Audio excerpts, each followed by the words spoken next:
दोस्तों, उत्तर प्रदेश के हरदोई जिले में 30 नवंबर 2022 की रात को एक ऑर्केस्ट्रा प्रोग्राम चल रहा था। दोस्तों, उस प्रोग्राम में 4 लड़कियां परफॉर्म कर रही थीं, लेकिन एक लड़की की खूबसूरती, उसकी मासूमियत और उसकी अदाएं लोगों को अपना दीवाना बना लेती हैं।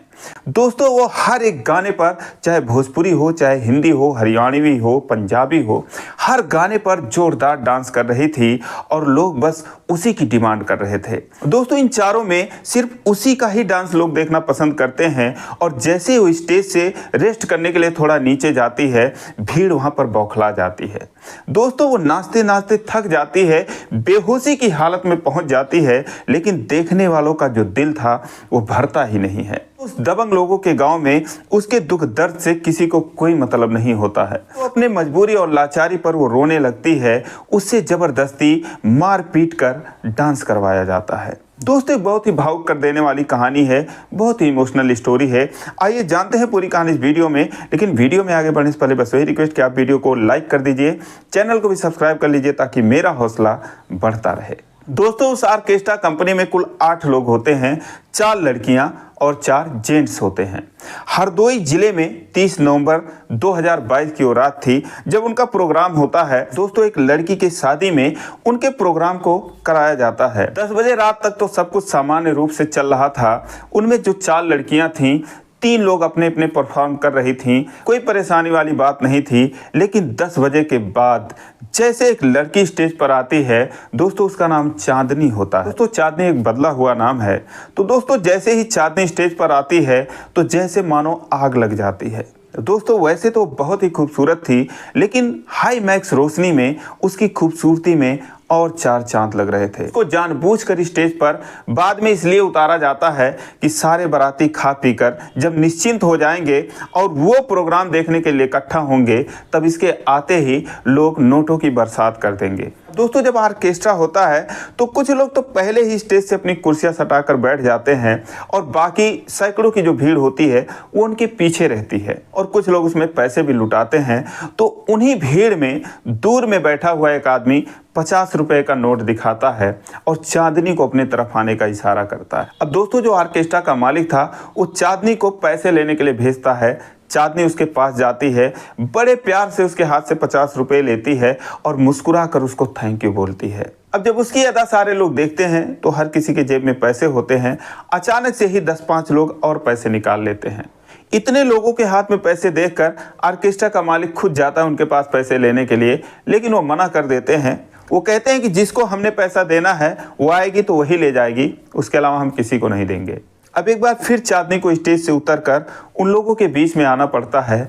सबके पास जाती है, सबसे पैसे लेती है, सबसे मुस्कुरा के कुछ ना कुछ बोलती है। अब हर कोई कुछ ना कुछ कमेंट कर रहा था, कोई हाथ पकड़ लेता है और कोई उससे भी ज़्यादा, लेकिन वो कुछ नहीं कहती, सबसे मुस्कुरा कर हंस कर पैसे लेती है और वापस चली जाती है। 2 घंटे में करीब वो 25-30 गानों पर डांस करती है और उसके बाद वो थक जाती है, वो स्टेज के पीछे चली जाती है। उसके जाते ही फिर जो सारी भीड़ थी उसकी डिमांड करती है, उसे फिर स्टेज पर आना पड़ता है, लेकिन वो काफ़ी थक चुकी थी। चांदनी कहती है मैं ही थोड़ी हूँ, मुस्कान है, सोनिया है, नैना है, ये लोगों को भेजो। लेकिन जो ऑर्केस्ट्रा का मालिक था वो कहता है कि तुझे ही बुलाया जा रहा है तो तू ही जा और तुझे ही लोग पैसे दे रहे हैं।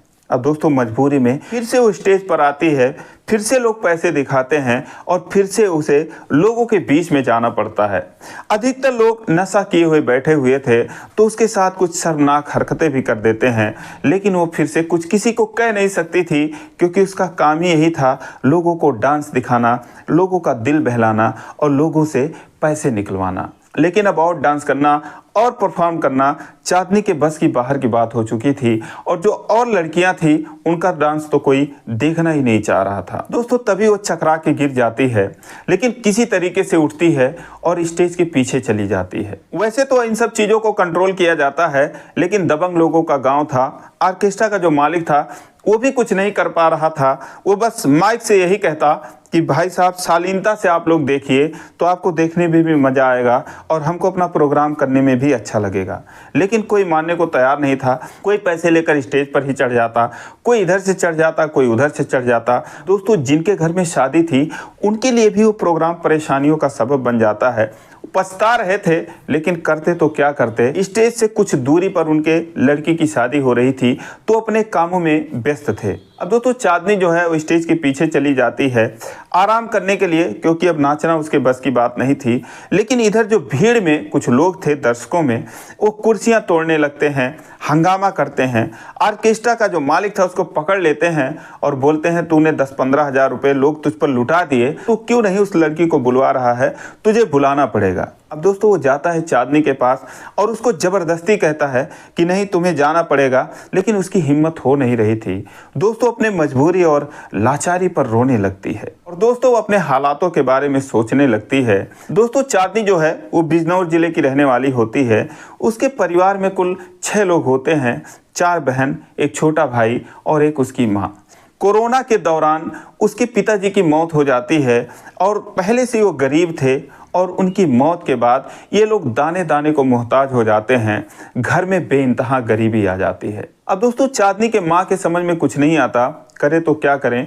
उनकी जो 4 बेटियां थीं उनकी उम्र भी शादी से पार जा रही थी। जो बड़ी बेटी थी उसकी उम्र 30 से ऊपर थी, जो चांदनी थी उसकी उम्र भी 20-21 साल थी और जो उसका छोटा भाई था वो 15-16 साल का होता है। अब गांव में मजदूरी भी आसानी से नहीं मिलती। अब दोस्तों एक दिन उनके गांव में ऑर्केस्ट्रा का प्रोग्राम चल रहा था और चांदनी देखती है कि लोग एक ही घंटे में 2-4 हज़ार रुपये एक लड़की के ऊपर लुटा देते हैं, तो देखती है कि ये काम तो मैं भी कर सकती हूँ, मुझे भी डांस आता है। दोस्तों वो स्टेज के पीछे जाती है, उस लड़की से मिलती है और कहती है कि बहन अगर ये काम मुझे भी मिल जाए तो बड़ा अच्छा होगा, मैं बहुत गरीब घर की हूँ, ऐसी ऐसी परेशानी है। तो वो कहती है कि ये काम इतना भी आसान नहीं है और इसमें बहुत रोना पड़ता है। गांव समाज में जो ताने मिलते हैं वो अलग से मिलते हैं और ये जो पैसे मिले हैं ये मेरे अपने नहीं हैं। मुझे यहाँ पर 700 से 1000 रुपये मिलते हैं, इससे ज़्यादा नहीं मिलता। लेकिन यह है कि साल में 1-1.25 लाख रुपए मैं कमा ही लेती हूँ, क्योंकि हमारा प्रोग्राम जो है वो चलता रहता है। फिर उसे अपनी पूरी हिस्ट्री बताती है कि मेरा परिवार कैसा है, क्या है, हम लोग खाने को मोहताज हैं। तो कहती है ठीक है, फिर तुम ये काम कर सकती हो। वो अपने मालिक से बात करवा देती है और उसका मालिक जब चांदनी को देखता है तो खुश हो जाता है, क्योंकि वो जानता था कि इसके चेहरे के अंदर जो मासूमियत है, इसकी जो खूबसूरती है, उससे तो मुझे सालों साल काम मिलता रहेगा, उससे तो मेरी कमाई दुगनी हो जाएगी। वो चांदनी से कहता है कि ठीक है, तुम अपने माँ से और बहनों से मुझे मिलवा देना सुबह, फिर हम बात करेंगे। दोस्तों अगले दिन वो अपनी माँ से अपनी बहन से मिलवाती है तो कहता है कि देखो 1-1.5 लाख रुपए कमा लेगी और इसमें कोई ज़्यादा है नहीं, बस डांस करना है, लोग अपने आप पैसे दे देते हैं और इसमें कोई गलत है नहीं। बहुत सारी लड़कियां इसमें डांस करती हैं जिनके अंदर कला है, अपना कला दिखाती हैं, उसके बाद उनको पैसे मिलते हैं, तो कोई बहुत ज़्यादा परेशानी वाली बात नहीं है। अब ना चाहते हुए भी उसके माँ के पास कोई चारा नहीं रहता, तो चांदनी को भेज देती है, लेकिन कहती है कि भैया इस ज़िले में मत नचाना, आप कहीं और ले जाके इसको डांस करवाना। दोस्तों वहाँ से 300-350 किलोमीटर दूर हरदोई ज़िले में उसका उसी के आसपास उसका प्रोग्राम होने लगता है और देखते देखते वो सारे तौर तरीके सीख जाती है, अच्छे पैसे कमाने लगती है। बहुत सारी परेशानियाँ इस बीच उसके पीछे खड़ी होती हैं, लेकिन करे तो क्या करे, उसे पैसे कमाना ही था।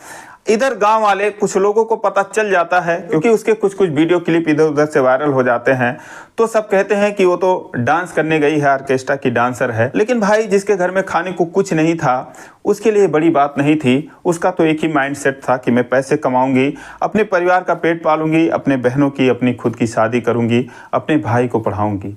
तो इसीलिए वो दिन रात मेहनत करने लगती है और दोस्तों अपनी मेहनत से कमा कर वो अपने एक बड़ी बहन की शादी भी कर देती है और फिर काम पर लग जाती है। और दोस्तों उस रोज के प्रोग्राम में लोग उसे इतना परेशान कर देते हैं कि वो फपक कर रोने लगती है। तभी जो ऑर्केस्ट्रा का मालिक था वो आता है और उसको ज़बरदस्ती स्टेज पर भेजने लगता है।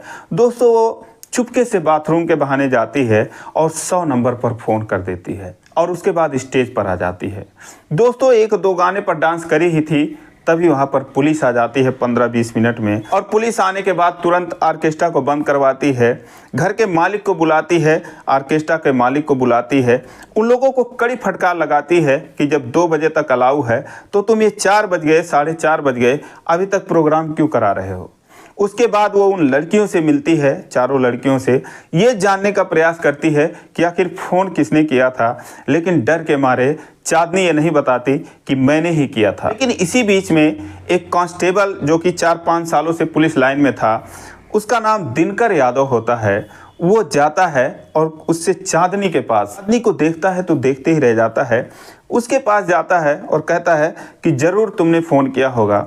तो बोलती है कि हाँ मैंने ही फ़ोन किया था, लेकिन आप प्लीज़ किसी को मत बताना वरना मुझे बहुत डांट मिलेगी, मुझे काम से निकाल दिया जाएगा। अब दोस्तों दिनकर साहब को चांदनी की आंखों में उसकी खूबसूरती, उसकी मासूमियत, उसकी लाचारी, उसकी बेबसी के साथ और कुछ नज़र आता है। कहते हैं कि ठीक है मैं कुछ नहीं कहूँगा, लेकिन तुम मुझे अपना नंबर दे दो, मेरा नंबर ले लो और कभी कोई परेशानी होगी तो मुझे कॉल कर देना। तो बोलती है ठीक है सर, मुझे तो अक्सर ऐसी परेशानियां आती रहती हैं। वो उनको अपना नंबर दे देती है।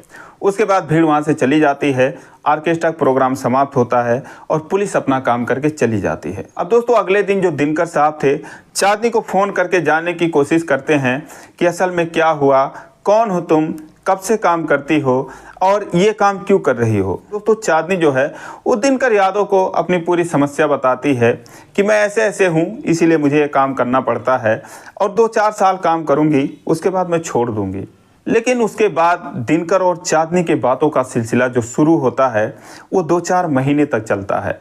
अब दोस्तों बात करते करते जो दिनकर साहब थे वो पाते हैं कि चांदनी ना सिर्फ खूबसूरत है बल्कि उतनी ही दिल की सज्जन है, उतनी ही सीधी है और उसके दिल में उतनी ही इंसानियत है। दोस्तों वो उस पर पिघल जाते हैं और उससे प्यार का इजहार करते हैं और एक दिन शादी का प्रस्ताव रख देते हैं। चांदनी जब ये बात सुनती है तो खुशी के मारे रोने लगती है। वो उनसे मुलाकात करने की बात कहती है। 2 दिन बाद दोनों की मुलाकात होती है। चांदनी उनसे कहती है कि मेरी 2 और बहनें हैं, मैं पहले उनकी शादी करना चाहती हूँ, उसके बाद अपनी शादी के बारे में कुछ सोचूंगी। फिर जो दिनकर साहब थे वो कहते हैं लेकिन मैं तुम्हारे बिना अब तो एक दिन भी नहीं रह सकता, तुमसे दूर बिल्कुल भी नहीं रह सकता। भले ही तुम मुझसे मंदिर में शादी कर लो, उसके बाद किसी को पता नहीं चलेगा, हम और तुम दोनों मिलके तुम्हारी बहनों की भी शादी कर देंगे, उसके बाद किसी को पता चलेगा। दोस्तों इस प्रस्ताव पर चांदनी जो है दिनकर के गले लिपट जाती है, रोने लगती है, कहती है कि आप कितने अच्छे हो, आपसे अच्छा इंसान मैंने देखा नहीं। अब दोस्तों उसके बाद दोनों साथ में रहने लगते हैं। कुछ ही दिन बाद जो दिनकर थे उसको लेकर अपने घर जाते हैं, अपने माता पिता से, अपने परिवार से मिलाते हैं और पूरा सच सच बता देते हैं कि ये बिजनौर ज़िले की है, ऐसी ऐसी इसकी स्थिति है, तो ऐसे ऐसे डांस कर रही थी और मैंने जो है इससे शादी कर ली है। दोस्तों बलिया ज़िले के रहने वाले थे, तो उनके परिवार वालों ने कहा कि बेटा जो भी तुमने कुछ किया सोच समझ के किया होगा, लेकिन एक से एक बढ़कर रिश्ते तुम्हारे लिए आ रहे थे। तो दिनकर अपने माता पिता से कहते हैं कि देखो मुझे 4-5 साल हो गया पुलिस लाइन में और मैं वहाँ पर देखता हूँ कि जो सबसे शरीफ दिखता है वही सबसे बड़ा बेईमान होता है। बहुत सारी पत्नियाँ अपने पति का जीना हराम कर रखी हैं, बहुत सारे पति अपने पत्नियों की ज़िंदगी बर्बाद कर रखे हैं। दुनिया में बड़ा झोल है, तो इसमें मुझे कोई बुराई नज़र नहीं आई। ये दिल की बहुत सच्ची है, आप लोगों के साथ रहेगी तो आप लोगों को खुद पता चल जाएगा। दोस्तों 30 नवंबर के दिन जो चांदनी का स्टेज प्रोग्राम था वो उसका आखिरी प्रोग्राम होता है और इसे दोनों लोग साथ में रह रहे हैं, दोनों परिवार को संभाल रहे हैं, किसी को कोई परेशानी नहीं है। दोस्तों इस वीडियो को बनाने का मतलब मुझे किसी का दिल दुखाना नहीं है, किसी को परेशान करना नहीं है। मुझे ये कहानी अच्छी लगी तो इसलिए मैंने सोचा आपके साथ शेयर करूं। तो दोस्तों ये रही कहानी, आपको कैसी लगी कमेंट करके ज़रूर बताएं और ज़रा भी अच्छी लगी हो तो चैनल को सब्सक्राइब करें। फिर मिलेंगे अगले वीडियो में, तब तक के लिए जय हिंद।